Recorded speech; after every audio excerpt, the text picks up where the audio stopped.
Assalamualaikum warahmatullahi wabarakatuh. Sahabat, kembali lagi dengan Tumpal Daniel.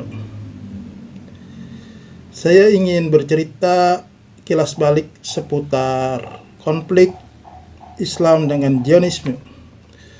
Kejadiannya kurang lebih 20 tahun yang lalu, saat mana Irak yang saat itu dipimpin oleh Saddam Hussein melakukan aneksasi ke Kuwait, tepatnya pada tanggal 2 Desember 1990. Sepanjang tahun tersebut,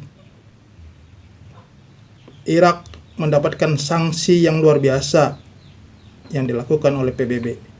Resolusi-resolusi yang diberikan melalui PBB, apakah itu embargo ekonomi, embargo senjata, embargo hal-hal yang lainnya, dikeluarkan oleh PBB untuk mengecam tindak dan perilaku Irak pada saat itu karena menganeksasi sebuah negara yang berdaulat, sebuah negara yang merdeka penuh, yaitu Kuwait.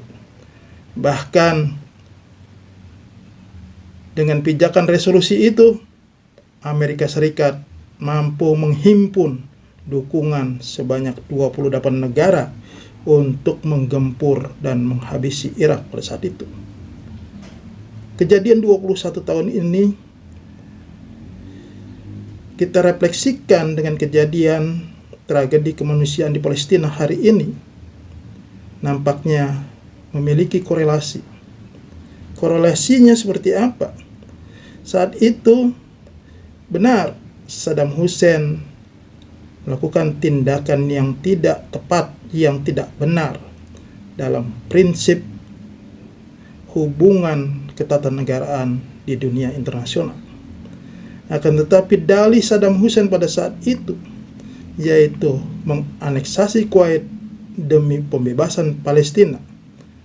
Mungkin pada awalnya orang tidak percaya, akan tetapi kemudian seiring waktu, ketika Irak digempur habis-habisan oleh sekutu Amerika Serikat, 28 negara dengan persenjataan yang sangat modern dari darat, laut, dan udara, habis Baghdad digempur, maka muncullah kekhawatiran dan keprihatinan. Terlebih lagi, kemampuan Saddam Hussein bertahan dari gempuran tersebut dengan melakukan perlawanan, yaitu mampu menghantam bumi Israel, yaitu kota-kota besarnya di Tel Aviv, Haifa, dengan rudal Scud yang dimiliki oleh Irak. Itu semakin memperkuat keyakinan umat Islam dari seluruh dunia bahwasanya tindakan Irak adalah satu bentuk perlawanan terhadap kezaliman yang selama ini bercokol di tanah Arab yang diperankan oleh Zionisme.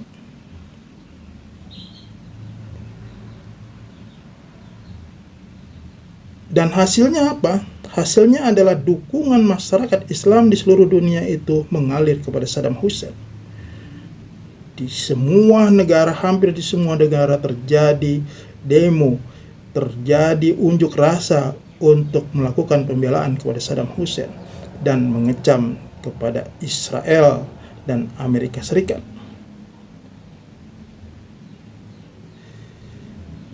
Saat itu Indonesia menghadapi dilema dalam melaksanakan kebijakan politik luar negerinya.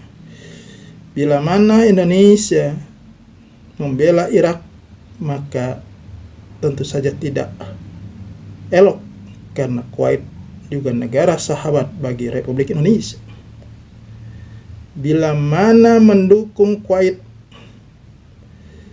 meninggalkan Irak, maka Indonesia pun merasa tidak nyaman karena Irak selama ini selalu setia terhadap Indonesia. Terlebih lagi, dukungan rakyat umat Islam di seluruh dunia itu mengalir kepada Irak karena Irak berkomitmen untuk membela Palestina, untuk menghancurkan Israel.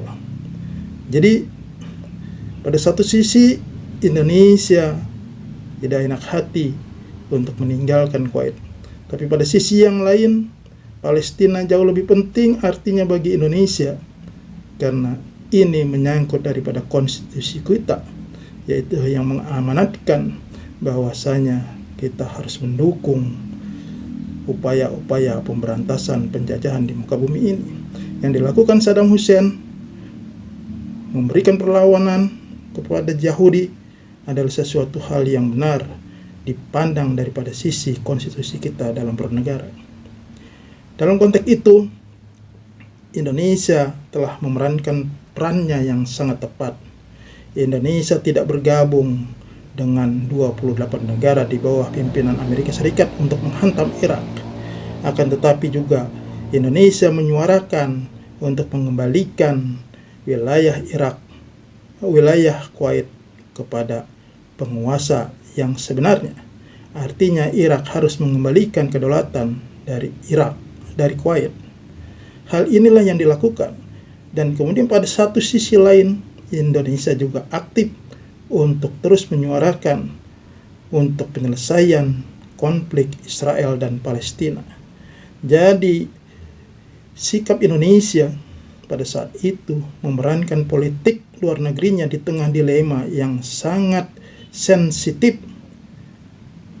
telah memberikan solusi yang terbaik. Bahkan rakyat Indonesia pun dengan bebas memberikan ekspresinya, pembelaannya kepada Irak untuk perjuangan Palestina itu diberikan. Itu adalah satu contoh bagaimana menjalankan politik bebas aktif yang dilakukan oleh Indonesia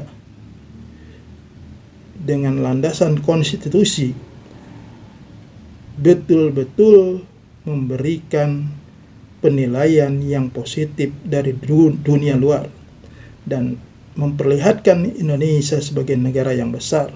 Maka pada saat itu banyak orang berharap Indonesia bisa menjadi penengah yang paling netral ketimbang bangsa-bangsa lain di dunia untuk menyelesaikan persoalan konflik Irak, Kuwait, dan juga tentang Palestina. Saudara, ini adalah gambaran bagaimana pemerintahan pada saat itu memiliki sikap yang tegas, berdiri di atas konstitusi dan memerankan politik luar negerinya dan kemudian memberikan kebebasan kepada masyarakatnya untuk berekspresi sesuai dengan keyakinan agamanya. Semuanya berjalan secara harmoni.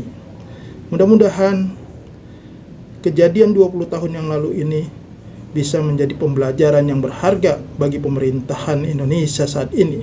Kita berharap pemerintahan Pak Jokowi bisa lebih proaktif, bisa lebih memerankan perannya sebagai negara muslim terbesar di dunia untuk mengatasi persoalan konflik yang ada di Palestina ini.